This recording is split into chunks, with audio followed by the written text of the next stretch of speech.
Hello everyone and welcome to our third lecture in our unit on the executive branch. In this lecture we're going to take a look at the cabinet and the executive office, which are the third and fourth sections of chapter 8. Alright, so let's get started with talking about these two parts of the executive branch. Alright, so first off we're going to look at the cabinet. I'm sorry for the old picture, I forgot to change it. This is Obama's cabinet in 2008 or 12. I can't exactly remember, but we're going to be talking about what the job of the cabinet is and what they're supposed to do. All right, so let's look at the selection process. So there's several factors that go into who becomes, who's considered for a cabinet position and who ultimately becomes it. So first off, you want to have somebody that has comparable background experience to the position you're putting them in.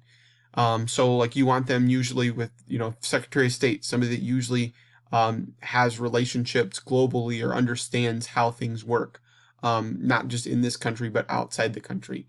Secretary of Defense, you typically are going to want somebody that was in the military or had close connections and so forth.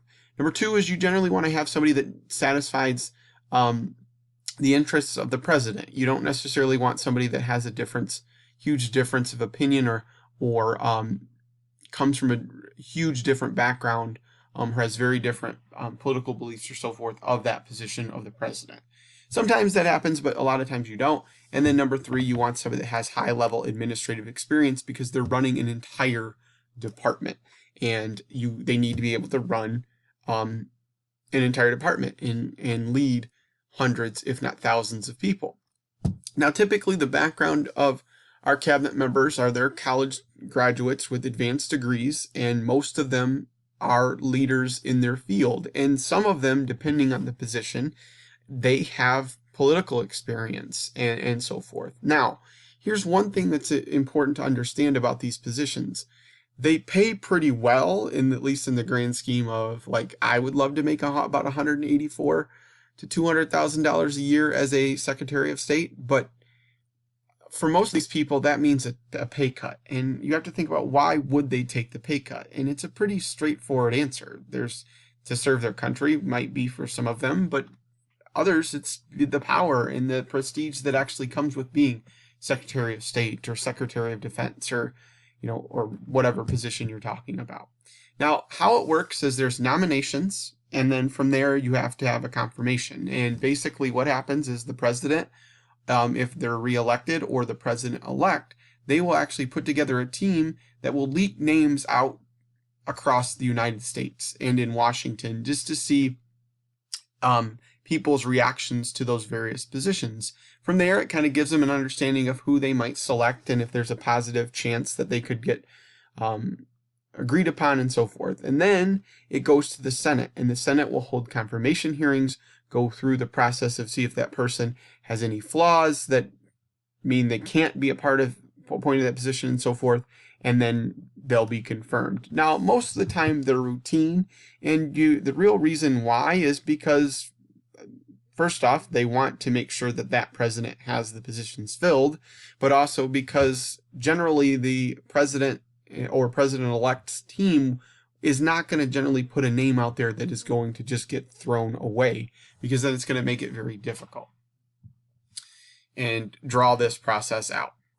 All right, so let's talk about the roles of the cabinet. Now, the roles of the cabinet are really dependent on the president who's in office. And basically, these members are the heads of their various executive departments, such as State and Treasury and Defense and Homeland Security and all the ones that are there. But the cabinet, really, their main role is to act as an advisory body, to the president outside of running their own departments. And their role in that advisory body is dependent on the president that we're talking about. If you have a strong president, usually they don't use them as much. If you have a weaker president or somebody that likes to delegate, they may use the cabinet much more often. Now, some of the famous cabinets that you might need to know or have heard of in history are Andrew Jackson's cabinet. It was called the kitchen cabinet because it was just basically a group of his friends, where FDR kind of did the same thing, but he was hiring or appointing people that were from like Ivy League institutions, is why they were called the Brain Trust. But those are some famous cabinets in history. Now, the modern cabinet, and again, I apologize, I forgot to change the pictures in this lecture or update them. Generally, in the modern cabinet, just like the president, the roles have increased. And the roles have increased because their departments are having to deal with much more. And then also because the president is also having to do with much more. So generally how the cabinet really works is most of the time they just meet to get marching orders. Essentially, hey, we're trying to do this. How about you go out and try to accomplish this task?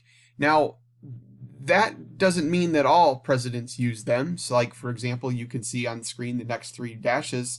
You have various examples of what those presidents have done in the last 50 years. Nixon didn't really even use his cabinet. There'd be months they wouldn't even hear from him or see him because he didn't need them. Maybe because of what was going on with Watergate, but who knows? You have Reagan. He actually appointed members to cover broader areas. So basically what do I mean by this is that he would actually use like the higher up positions, so like defense secretary, Secretary of State, and so forth. He would use them to kind of almost police and meet with other lower cabinet members so they could kind of almost delegate power, and then they could meet together, and that way he didn't have to deal with something that he may have felt that, hey, this can get settled amongst yourselves. Now, George Bush and Bill Clinton, as well as George W. Bush, all 3 of them used their cabinets more as sounding boards. They use them a little bit more effectively, or at least use them as an ear to hear, hey, this is what we are trying to do, or this is what I would like to do. Now, cabinet members, certain cabinet members hold more power than others. And typically, it's generally the inner cabinet. It's the Secretary of State, the Secretary of Defense, Secretary of Treasury, the Attorney General, and the Vice President. Generally, those are the 5 people of the inner cabinet that actually hold more influence over the other members. That doesn't mean that the other members can't hold more power or are just as influential as the others. It just means those are generally the ones that are doing the biggest job and are generally the ones that have the most influence. They've been around the longest as well. Now, there are some limitations. It's not all sunshine and rainbows in terms of what's going on within the cabinet. You can look at various presidents and see that they've had really good ones and good relationships with their cabinet. And then you can look at other presidents and see that they had middling cabinets or didn't have good relationships with them. And so part of it's because the loyalties can be different. Cabinet members have influencing loyalties just like anybody else. They can be drawn to different sides and different opinions by the president, by Congress, other departments, special interest groups, other individual people, and there can be disagreements that actually arise between cabinet members themselves. And sometimes these conflicting loyalties can lead to problems where you have presidents that will actually fire or replace cabinet members. And Donald Trump is a good example of this. He's changed a lot of cabinet members throughout his time as president, some for good reasons, some for reasons just because he had a disagreement with them. But that can happen, and it's not always, like I said, sunshine and rainbows within this group. Now, secrecy and trust can be very difficult. It's difficult in Washington to begin with, but you guys know it just like anybody else. The more people you tell something, the more of a problem it is that you can actually keep something secret. And in a political environment, it's even more difficult. And also, trust can be part of this problem as well, because a lot of times the president is appointing members to these very important positions that are going to advise him, but he doesn't know them. They're strangers a lot of times, and that can lead to trust issues, which can ultimately lead to conflicting loyalties and disagreements. All right, so now we're going to move on to the actual executive office. All right, so let's get into this. So there's different agencies within the executive office, but basically to get started, let's talk about the executive office of the president and when it was created. So in 1939, FDR created the EOP. And basically the job of the EOP is to serve the administration's needs and it was a result of the growing government from FDR's programs under the New Deal in trying to stave off, or correct the course of our country within the Great Depression. So he needed to have his needs met as a president in what he wanted to get done, but also the government was growing much larger, so he needed an office to help him. So the organization is plain and simple. It consists of the White House office and the agencies that are a part of it, and they directly report to the president. And the number and size of these agencies and staff depend on each president. So, like, for example, President Obama might have had a position that President Trump doesn't have, and then he might have a position, doesn't have a position that Obama had, or he might have more people in this position. And that's totally up to the president and what they want to do. Now, this has grown, the organization has grown since 1939 for really all the reasons that we've talked about previously in this course for why our government's grown. But basically, the president will reorganize and add if needed. There's need for available experts depending on what's being talked about, what's going on in the world, and then also the size of various federal programs can determine this growth in the agencies.